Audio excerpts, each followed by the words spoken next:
Brigade parade গ্রাউন্ডে উদ্ধার এক অজ্ঞাত পরিচয় বছর ৪৫-এর মহিলার মৃতদেহ। পুলিশ সূত্রে খবর, যে মৃতদেহটি উদ্ধার হয়েছে তার গায়ে একাধিক গোড়া চিহ্নের দাগ দেখা গেছে এবং যে দাগগুলি অনেক দিনের পুরনো। কেউ বা কারা মধ্যরাতে মৃতদেহটি এখানে ফেলে গিয়েছে এমনটাই পুলিশের প্রাথমিক অনুমান, এবং যে মৃতদেহটি ফেলে দিয়ে গেছেন সে মৃতদেহটিও প্রায় ১ থেকে ২ দিন আগের। সকালে ময়দানে আসা প্রাতঃভ্রমণকারীরা প্রথম মৃতদেহটি দেখতে পান এবং তারপর ময়দান থানায় খবর দেন।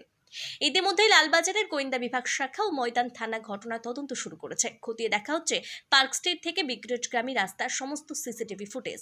পুলিশ সূত্রে খবর, ময়দান থানার তরফে গতকাল রাত 10:30 পর্যন্ত ব্রিগেড প্যারেড কাউন্টার টহলদারি চালানো হয়েছে। তখনও পর্যন্ত এমন কোনো ঘটনা তারা দেখেননি। প্রাথমিক অনুমান, মধ্যরাতে কেউ ব্রিগেড প্যারেড কারণে এসে মৃতদেহটি ফেলে যেতে পারে। তবে খুন নাকি আত্মহত্যা বা কেউ মৃতদেহটি অন্যত্র খুন করে ব্রিগেড প্যারেড গ্রাউন্ডে ফেলে দিয়ে গেল কিনা সবকিছু তদন্ত করে জানার চেষ্টা করছে লালবাজারের গোয়েন্দা বিভাগ শাখা ময়দান থানার পুলিশ।